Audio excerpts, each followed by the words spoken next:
ரசமலாய் செய்யறதுக்கு சில ஸ்டெப்ஸ் எல்லாம் இருக்கு. இதுக்கு முதல்ல 1 லிட்டர் ஃபுல் ஃபேட், அதாவது ஃபுல் க்ரீம் மில்க் எடுத்து நல்லா காய்ச்சணும். பால் காஞ்ச உடனே இதில் 2 எலுமிச்சைப்பழம் ஜூஸ் ஊற்றணும். ஜூஸ் போட்ட பிறகு 2 நிமிஷத்துலேயே பால் திரிஞ்சிடும்.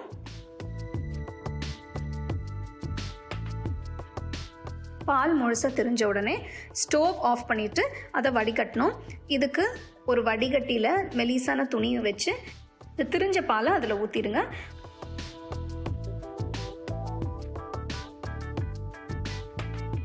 ஊற்றின பிறகு கொஞ்சம் சாதா தண்ணி அது மேலே ஊற்றுனீங்கன்னா எலுமிச்சைப்பழோட அந்த புளிப்பு டேஸ்ட்டு இருக்காது. துணியை நல்லா கட்டி விட்டுருங்க. இது ஒரு 15-20 நிமிஷம் கட்டி விட்டிங்கன்னா அதில் இருக்கிற தண்ணி அதெல்லாம் வடிஞ்சிடும்.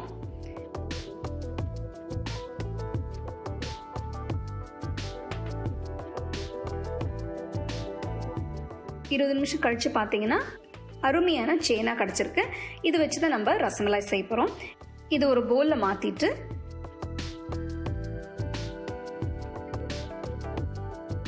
இதில் 1 டீஸ்பூன் கார்ன்ஃப்ளவர் போட்டு நல்லா பிசையணும். ஒரு 10-15 நிமிஷம் நல்லா பிசைஞ்சிங்கன்னா உங்களுக்கு ரசமலாய் நல்லா சாஃப்டாக இருக்கும்.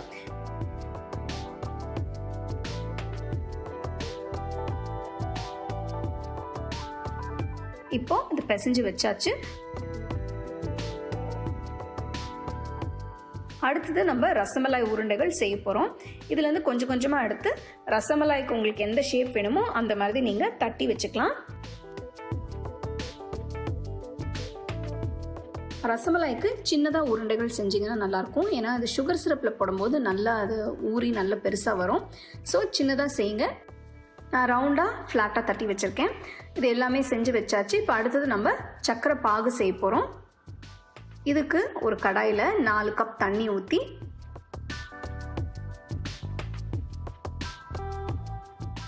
ஒரு கப் சர்க்கரை போட்டு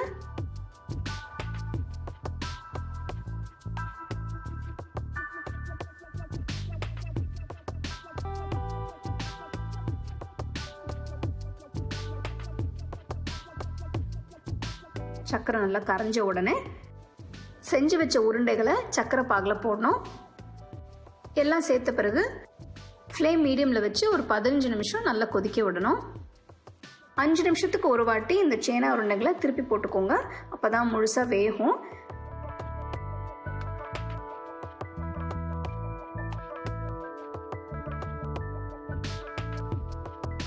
இப்போ 15 நிமிஷம் கழித்து பார்த்தீங்கன்னா நல்லா வெந்திருக்கு, நல்லா உப்பி இருக்குது. இப்போ இது எல்லாமே சர்க்கரை பாகுலேருந்து எடுத்துட்டு ஒரு பவுலில் தண்ணியில் போட்டு ஒரு 15 நிமிஷம் எடுத்து வச்சுருங்க. ரசமலாய்க்கு நம்ம பால் ரப்டி செய்ய போகிறோம். இதுக்கு ஒரு பாத்திரத்தில் 500 ml பால் எடுத்து பால் சூடான உடனே இதில் கொஞ்சம் குங்குமப்பூ சேர்த்து ஃப்ளேம் லோவில் வச்சு ஒரு 15 நிமிஷம் நல்லா கொதிக்க விடுங்க.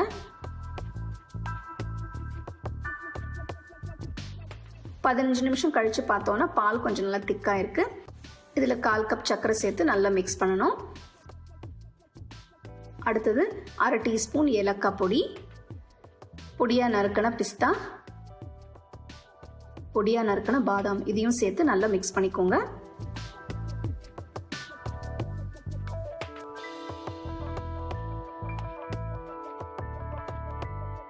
சர்க்கரை எல்லாம் கரைஞ்ச உடனே பால் கொதிக்கும் போது ஸ்டவ் ஆஃப் பண்ணி எடுத்து வச்சிருங்க. இப்போ சேனா உருண்டைகளை தண்ணியிலேருந்து எடுத்து மெதுவாக அதை ப்ரெஸ் பண்ணிங்கன்னா இருக்கிற தண்ணியெல்லாம் அதை வடிஞ்சிரும். அதை எடுத்து நீங்கள் பால் ரப்டியில் போடணும். இந்த மாதிரி சேனா உருண்டைகளை எல்லாமே பாலில் போட்ட பிறகு ஒரு 6 மணி நேரம் அது பாலில் நல்லா ஊறணும். 6 மணி நேரம் கழித்து நீங்கள் நல்லா ஜில்லுன்னு சர்வ்